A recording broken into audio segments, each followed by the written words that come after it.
Bonjour, c'est Cryptoly, j'espère que vous allez bien en ce mercredi 21 février 2024. On se retrouve aujourd'hui pour parler crypto-monnaie, pour parler Bitcoin. Et on va commencer tout de suite par les nouvelles avec Cycle. Cycle qui nous annonce qu'ils ne vont plus maintenir USDC sur Tron. Alors c'est très intéressant cette nouvelle, c'est pas la nouvelle en elle-même qui est intéressante, mais c'est la continuité de cette nouvelle-là. On a une grosse discussion au niveau des USA sur la législation autour des stablecoins, et notamment sur la loi anti-blanchiment d'argent. On a Tether qui a bloqué un certain nombre de comptes sur Tron. On a Tether qui commence à montrer que oui, non, ils sont quand même loin de Tron et de Justin Sun. Là, c'est USDC qui continue cette fois-ci à renforcer son positionnement anti-Tron et donc anti-Justin Sun. La prochaine personne à faire tomber, c'est clairement Justin Sun et l'écosystème Tron.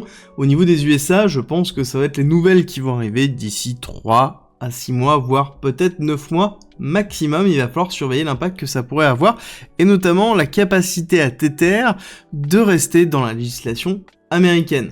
À côté, nous avons Polygon qui lance Launchpad Recognition qui permet de pouvoir valider la Proof of Humanity. Je vous parlais avant-hier de WorldCoin dans la quotidienne où je vous disais qu'ils essayaient de régler cette notion de prouver est-ce que la personne en face de moi qui est à travers Internet est réellement quelqu'un d'humain. C'est cette notion de Proof of Humanity. Et eux, ils le font à travers l'Iris. Je rappelle que WorldCoin est une boîte privé, à 100% privé, et qu'il n'y a rien d'open source, et Polygon essaie d'offrir une autre façon de faire à travers certainement le scan de la paume de la main pour pouvoir valider si oui ou non on est humain. Ça a déjà un petit peu moins d'impact que l'Iris, et que déjà nous avons Polygon qui a une grosse partie de son code qui est open source. On rappelle que c'est eux qui ont mis à disposition plein de choses en open source comme leur ZK EVM, comme leur Validium, etc. etc. Donc c'est déjà plus positif. Au niveau de la position de MicroStrategy et de Monsieur Saylor, c'est simple, dans une interview, il a défini qu'il allait hold forever. Alors, plus que se positionner sur est-ce que c'est vrai ou faux, ce qui est intéressant, c'est de comprendre la position qu'il a par rapport à sa propre stratégie et par rapport à comment il a commencé à investir en BTC. Pour lui, il considère que BTC va être le endgame, c'est-à-dire que BTC, c'est ce qui va drainer la valeur, c'est ce qui va drainer la liquidité, et que potentiellement, à terme, la cotation de Bitcoin en USDT ne se fera plus et sera un BTC égale un BTC, et que le Bitcoin serait même la cotation des autres cryptos. C'est vraiment dans cette représentation-là qu'il en est, parce que il est dans cette idée d'avoir Bitcoin comme étant un asset antifragile, un asset qui va absorber la liquidité. Alors pour aller un petit peu plus loin et sortir de ce côté un peu Bitcoin maximaliste, on va avoir une réflexion beaucoup plus business, c'est que il a un asset dans lequel il peut emprunter, il n'a pas besoin de vendre pour prendre des profits.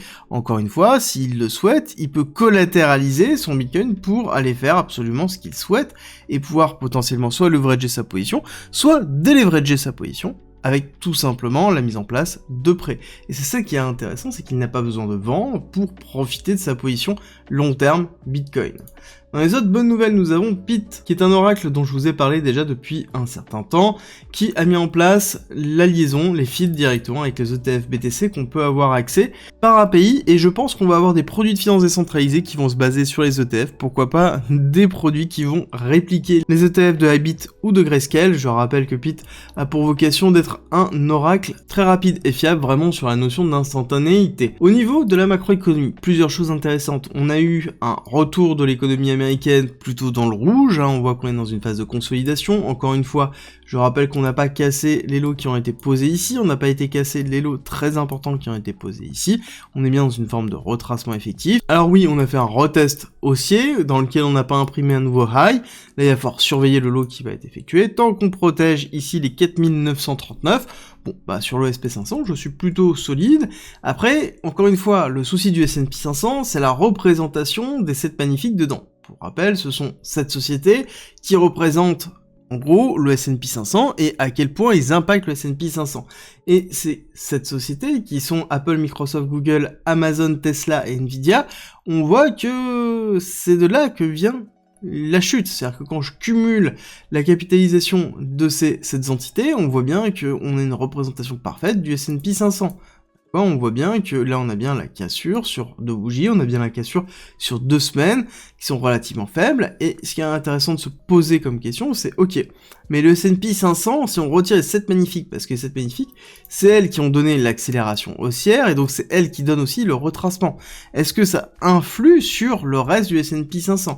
Et pour ça, j'ai pris le S&P 500 dans lequel je retranchais la capitalisation des 7 magnifiques. Alors en l'occurrence c'est pas exact totalement parce qu'il y a une pondération qui a lieu justement pour limiter l'impact de ces 7 sociétés qui sont gigantesques, mais ça n'empêche que ça nous donne quand même une belle vision. Et sans cette vision, on voit que on a quelque chose qui est totalement différent. On n'a pas un S&P 500 qui a imprimé des nouveaux plus hauts, d'accord, on voit qu'on maintient toujours les 3300, à ce moment-là on n'a pas refait un plus haut, on n'est toujours pas sorti à la hausse de cette consolidation que l'on a eue avec 2021 et 2022, et justement ça sous-entend que tout le mouvement haussier qu'on a connu sur les dernières semaines, une grosse partie, est porté par les 7 magnifiques, et cette impulsion haussière très forte qui nous a permis d'imprimer un nouvel 1TH, est porté par ces géants de la tech. Et c'est là où on prend conscience de l'impact de ces peu de sociétés et l'impact aussi de l'économie américaine par rapport à ces 7 sociétés. Alors ce qui est plutôt positif, c'est que le reste de l'économie américaine est plutôt en accélération haussière, hein. On voit bien qu'on n'a pas de retracement effectif malgré les nouvelles que l'on a eues la semaine dernière sur l'inflation, donc on a quand même une économie américaine qui est résiliente. Par contre, quand on regarde réellement ce qui va se passer, c'est ces éléments-là qu'il va falloir surveiller, c'est-à-dire les 7 magnifiques, est-ce que oui ou non on a des patterns de retournement, on sait qu'on a quelques-unes dans lesquelles ça sent pas forcément super bon, et on va viser potentiellement un retracement dans cette zone-là, donc les 1500, 1600, pour pouvoir repartir si jamais on a un retracement profond, et si c'est le cas, à ce moment-là, on ira chercher les targets qu'on avait fixés sur le S&P 500, ici, tac, on dézoome un petit peu, première target ici 4845, deuxième target c'est aller chercher le gap qu'on avait laissé à 4600. Au niveau de Bitcoin, ce qui est intéressant de voir c'est que nous avons toujours nos ETF qui tiennent, et le point très important à voir c'est que systématiquement on fait des bougies rouges, ok, mais on n'imprime pas de nouveaux plus bas. C'est très intéressant comme réflexion, c'est-à-dire que on tient les niveaux effectifs, on recommence la journée en précotation au-dessus du niveau anticipé, donc on a des patterns qui sont très particulières, que l'on ne connaît pas par exemple en crypto parce que c'est coté 24-24, en tout cas sauf sur le CME, et ça arrive très rarement au CME, mais là en l'occurrence on a quand même une série de journées dans lesquelles on voit que dans la journée on a des mises en place de vente, mais on se retrouve systématiquement dans une cotation à l'ouverture supérieure au niveau de clôture précédent. Et ça, c'est très intéressant à voir. Pourquoi? Ça sous-entend simplement qu'il y a des rachats qui sont effectués entre les cotations, et ce qui fait que le cours est maintenu à cette période-là. L'autre point important, ça va être au niveau de Grayscale. On voit qu'on a un maintien des positions vendeuses, on n'a pas d'accélération comme on pouvait potentiellement le craindre. Alors, est-ce que les positions de Gemini sont totalement liquidées ou pas? On n'a pas cette visibilité-là. On a encore d'autres liquidateurs qui sont en train d'essayer de faire passer leur vente. Donc, pour moi, on prend un petit peu de temps, voir si ça se stabilise et que ça continue à baisser. Je pense que si on imprime ici, dans cette courbe orange, un nouveau plus bas, donc courbe orange qui représente le volume des ventes effectuées sur GBTC, si on arrive à imprimer un plus bas, ça sous-entend réellement qu'on aura la fin des ventes sur Grayscale Capital, une consolidation de l'ensemble des ETF, et donc c'est-à-dire quelque chose qui sera très très bullish pour Bitcoin. Donc ça sous-entend aussi que maintenant on est dans une phase de respiration, on le voit bien, nous sommes mercredi matin, et on est dans tout simplement une bougie de consolidation, on n'est même pas dans une forme de retracement, on est vraiment dans une consolidation.